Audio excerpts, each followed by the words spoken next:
Good morning, students. We were studying beta blockers, and in last class we had discussed about propranolol, the prototype of beta blockers, which is non-selective. Now we will continue with some other beta blockers, and which are, many of them are cardioselective and have some special features. So, continuing with the beta blockers, which are very important class of drug and will be used by you many times in your practice and in hospital. A number of beta blockers have been developed having some special features, like cardioselective beta blockers, which have some much more selectivity towards the heart. Cardioselective beta blockers. Metoprolol, bisoprolol, atenolol, and nebivolol. These are cardioselective beta blockers. These drugs block cardiac receptors beta 1 more than the bronchial receptors beta 2. That's why they are called cardioselective beta 1. These drugs, they block cardiac receptors beta 1 more than the bronchial receptors beta 2. So they are called cardioselective. But in high dosage, this selectivity is lost and they may block beta 2 receptors also. This has to be remembered. Although they are cardioselective, they block the cardiac receptors beta 1 and more than the bronchial receptors beta 2, but in higher doses this selectivity is lost and they may block the beta 2 receptors also, which may cause bronchoconstriction. Although these are cardioselective, they should be avoided in asthmatics as they may aggravate the symptoms of bronchoconstriction.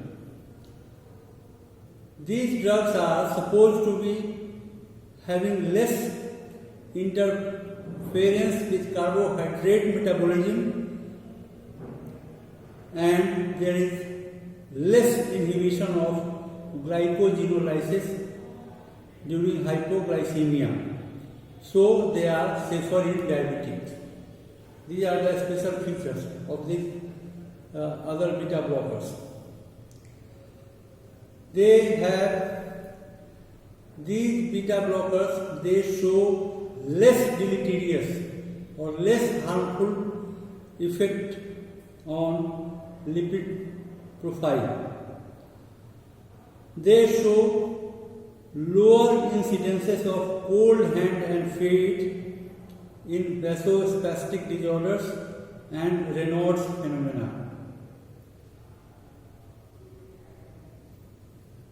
But these beta blockers, they are ineffective in suppression of adrenaline-induced tremor. Now, with this background, we will come to some beta blockers. And to start with, we have beta blockers with partial agonistic action and intrinsic sympathomimetic activity. Means they are having partial agonistic action. Although they are antagonist, but they may show some partial agonistic action and some intrinsic sympathomimetic action, like pindolol, acebutolol.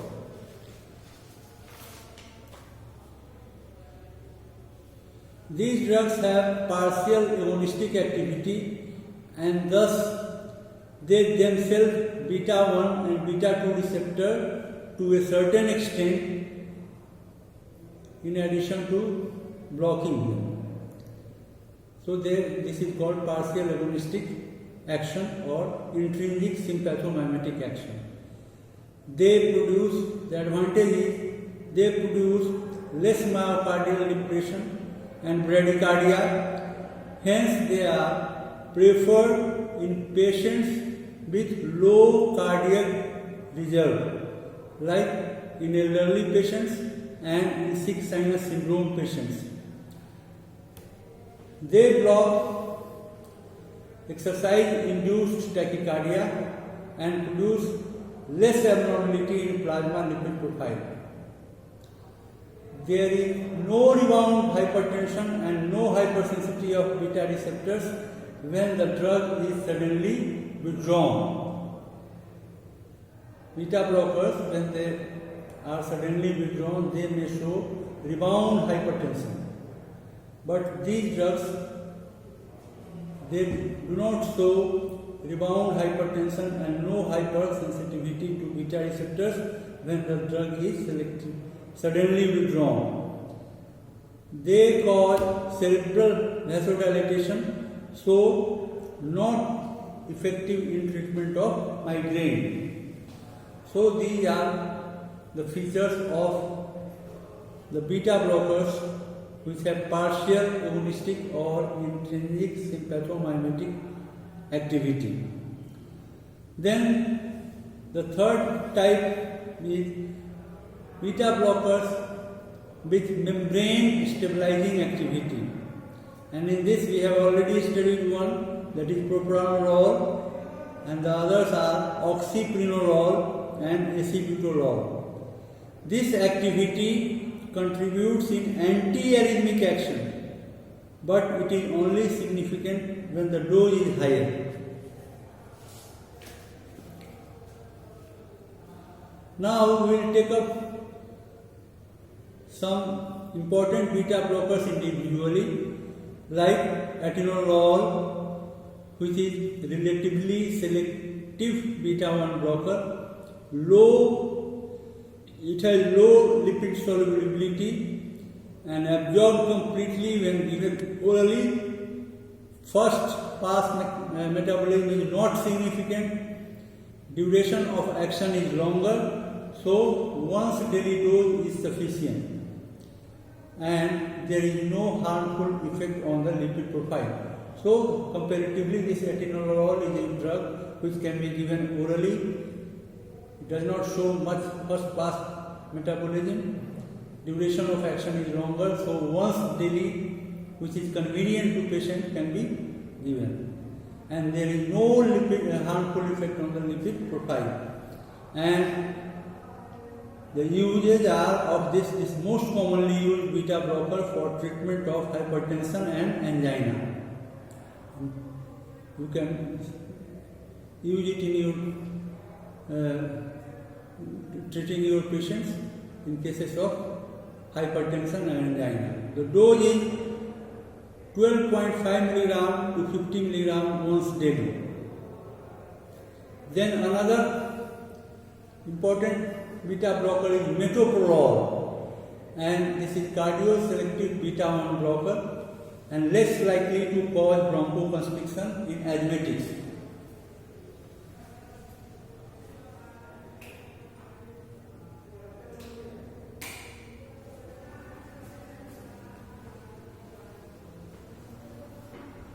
So we were talking about metoprolol, sorry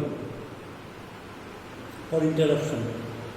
This is a cardioselective beta 1 blocker, less likely to cause bronchoconstriction in asthmatics, preferred in diabetics who are on oral hypoglycemic agents or on insulin therapy. They show less chances of there are less chances of cold feet and cold hand when used in cases of vasospastic disorders like Raynaud phenomena. There are slow and fast hydroxylators of metoprolol, and lesser dose is required in slow hydroxylator. The side effects of this drug is milder, and it is usually given in the dosage of 25 mg to 100 mg once daily. It can be given intravenous also, and the dose is 5 to 50 mg in myocardial infarction if bradycardia is not present.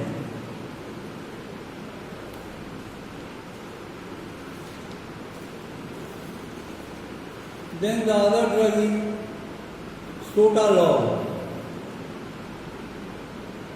You should remember that these previous two drugs, atenolol or metoprolol, are very important and you must learn it properly. The other drug is sotalol, which shows lower lipid solubility. It has additional potassium ion channel blocking property, so it has anti-arrhythmic property. This beta blocker is cardioselective and shows anti-arrhythmic property. Then another beta blocker, that is timolol. This decreases intraocular pressure by reducing the production of aqueous humor and is useful in treatment of chronic simple glaucoma. And timolol is most preferred because it lacks local anesthetic action or partial agonistic action. It does not affect the pupil size or accommodation, and it has longer duration of action. This drug is less expensive and well tolerated. So, the use of timolol for reducing intraocular pressure in cases of chronic simple glaucoma is widespread, very widely used. And this drug is used topically as eye drop 0.25% and 0.5% solution. Other beta blockers which can be used in treatment of glaucoma are betoxolol, nevobunolol, cartiolol, and metipranolol. Timolol is the most important. Then other beta blockers which can be used in treatment of glaucoma are betoxolol, nevobunolol, cartiolol, metipranolol. Now, the next beta blocker which we are going to study is pindolol. It is a potent beta blocker with prominent intrinsic sympathomimetic activity. It is used as antihypertensive in patients with marked bradycardia because it has got some intrinsic sympathomimetic activity. So we use it in cases of hypertension in patients who are having marked bradycardia, slow heart rate risk. Then the next drug is, we are just covering all these drugs in brief. The next drug is acebutolol. It has both intrinsic sympathomimetic activity and membrane stabilizing property. And its effect on resting heart rate is less, side effects are lesser, and single daily dose is sufficient. The other beta blocker which is now commonly used is bisoprolol. It is a cardioselective beta blocker with no intrinsic sympathomimetic activity, and this drug is used in cases of angina and hypertension. Then the next beta blocker is esmolol. Esmolol, it is an ultra short acting beta 1 blocker. The ultra short acting beta 1 blocker does not have intrinsic sympathomimetic activity or membrane stabilizing activity. Plasma half-life is less than 10 minutes. It has rapid action with short duration. Rapid action with short duration of action. And it is used to terminate supraventricular tachycardia. It can be given IV, so it can be used in the treatment of or to terminate the supraventricular tachycardia. Episodic atrial fibrillation and flutter. Atrial fibrillation या Flutter का जो episode हो जाता है कभी कभी, उसको treat करने के लिए हम लोग एस्मोलॉल का यूज कर सकते हैं. Arrhythmia during anaesthesia and to reduce heart rate and blood pressure during and after cardiac surgery. This drug can be used to reduce heart rate and blood pressure during and after cardiac surgery. It is given intravenously in loading dose of 0.5 mg per kg body weight, followed by 0.05 to 0.2 mg per kg per minute as IV infusion. So, esmolol is an important drug. It is ultra short acting and it is given in the conditions which have already we have already studied. Then another beta blocker is nebivolol. It is most cardioselective. It is a highly selective beta 1 blocker. Also acts as nitric oxide donor and produces vasodilatation, and thus improves the endothelial function, which may delay atherosclerosis. It has additional benefit that it is a nitric oxide donor and it improves the endothelial function, and this helps in delaying the atherosclerosis. Hypotensive response is more rapid compared to other beta blockers. And this drug is used in treatment of hypertension and congestive heart failure. Then the next drug is carvedilol. Carvedilol, it blocks beta 1, beta 2 and alpha 1 adrenergic receptors. So it is not a selective one, but it blocks beta 1, beta 2 and alpha 1 adrenergic receptors. In addition, it has antioxidant, membrane stabilizing and vasodilatory properties. Its long-term use reduces morbidity in congestive heart failure patients. And another beta blocker is celiprolol. It is a selective beta 1 blocker. It has weak vasodilatory and bronchodilatory property, and it is also used in treatment of hypertension and angina.